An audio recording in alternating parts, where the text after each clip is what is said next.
There's no one-size-fits-all diet. Surprising, right? When I first realized this, I was a bit disheartened. We all want that magic solution, that holy grail of health, something that works like a charm for everyone. But here's the truth. Human biology is as unique as a fingerprint. Our gene expression, microbiome, stress levels, exercise routines, and fitness goals, they all play a crucial role in how well we can tolerate carbs. Now, if you're here on my channel, I'm betting that you or someone you care about is looking to keep insulin or glucose levels in check for optimal health. The big question is, how do you know what diet works best for you?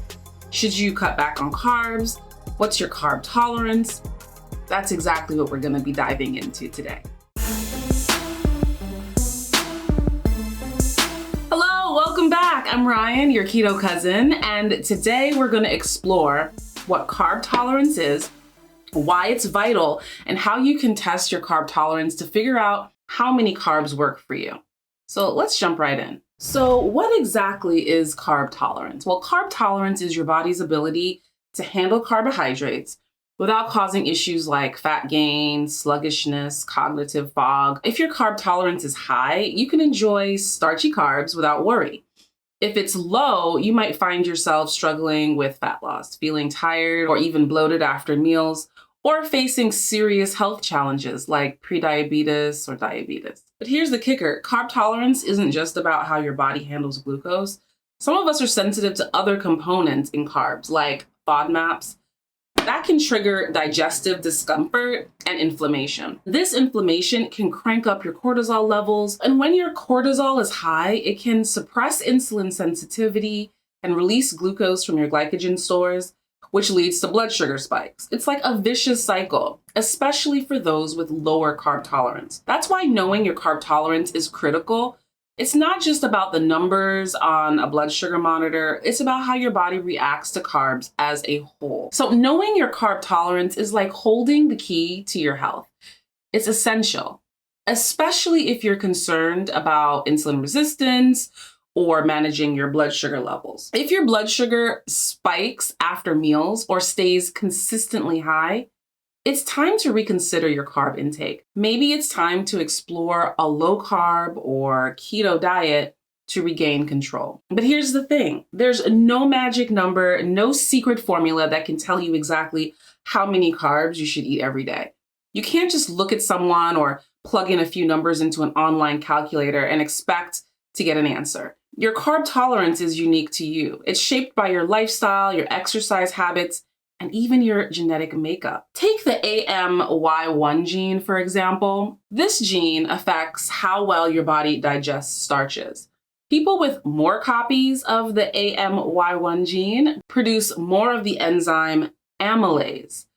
This is an enzyme that breaks down starches, making them carb-burning machines with better blood sugar control and a lower risk of obesity. But if you have fewer AMY1 copies, you might produce less amylase, leading to high blood sugar levels after eating carbs and a greater risk of obesity. Understanding your genetic makeup gives you the insights you need to make smart dietary choices. So testing your carb tolerance will be a game changer. It's the first step in taking control of your health, and the process is simple but powerful. Let me walk you through it. First, you want to gather your tools. Get yourself a blood glucose monitor, or even better, a continuous glucose monitor, a CGM. A CGM is a game changer because it tracks your blood sugar levels continuously, and there'll be no need for frequent finger pricks.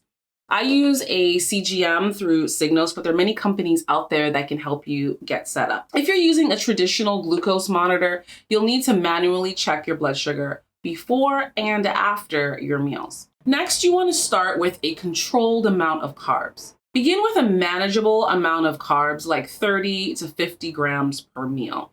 This is a sweet spot to see how your body handles a moderate carb load. Here are a few examples. For example, you could have one medium sweet potato, which gives you about 30 grams of carbs. You can choose from one of these or another starchy food you regularly eat and see how it affects you. So next, you're going to want to measure your baseline blood sugar. Before you dig in, measure your blood sugar level fasted. This pre-meal reading is your baseline, and it sets the stage for understanding how your body reacts to the carbs you consume. Now you'll consume your carbohydrate-containing meal. Eat that carefully measured meal, making sure you're precise with your portion size for consistent results. Next, you want to monitor your blood sugar levels. Check your blood sugar with your meter or your CGM at 1 hour and 2 hours after eating. Ideally, your blood sugar should peak within this window and start returning to baseline within 2 hours. For most people, a post-meal blood sugar level should stay below 140 milligrams per deciliter 2 hours after eating. If your levels remain high beyond this, it's a sign that your carb tolerance might be lower than you like. With a CGM, this step would be a breeze. So you wouldn't have to prick your finger multiple times. You would get real-time data that would empower you to make better choices. So next you would adjust and then tweak. If your blood sugar remains elevated for too long after eating, it's time to make some adjustments. Maybe you need to reduce your carb intake, try different types of carbs, focus on low glycemic carbs, or spread your carbs throughout the day. The goal is to find that sweet spot where your blood sugar normalizes within 2 hours. You want to observe your body's response. Remember that those numbers aren't everything. You want to pay attention to how you feel after eating. So bloating, fatigue, cravings, brain fog, these are all signs that your body might not be handling the carbs well, even if your blood sugar looks okay. Finally, it's really important that you track your results. Keep a journal of your blood sugar readings, what you ate, how you felt, and over time, patterns will emerge, guiding you to optimize your diet. Some carbs will work better for you than others, and knowing this is key to dialing in your nutrition. And here's the good news. If you find that your carb tolerance isn't where you want it to be, there are ways to improve it. Weight training is one of the most effective methods.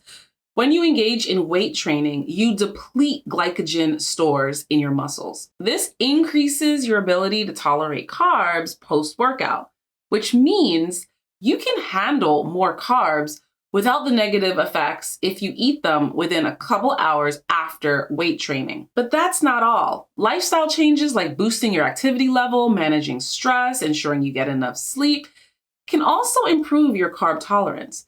It's all about finding the balance that works for you and empowers you to take control of your health. If your journey leads you to a low carb or keto diet based on your carb tolerance, I've got you covered. I've compiled a list of foods to include and avoid to manage your carb intake effectively. You can download my complete list of low carb foods for free using the link in the description. Understanding your carb tolerance is the key to unlocking your health potential. It's a personal journey. It requires you to listen to your body, experiment with your diet, and make the necessary adjustments. Remember, your carb tolerance is as unique as you are. So take the time to figure out what works best for you. So if this video was helpful, hit the thumbs up, share it with someone who could benefit, and don't forget to subscribe for more tips on improving your metabolic health. Thanks for watching. Stay healthy.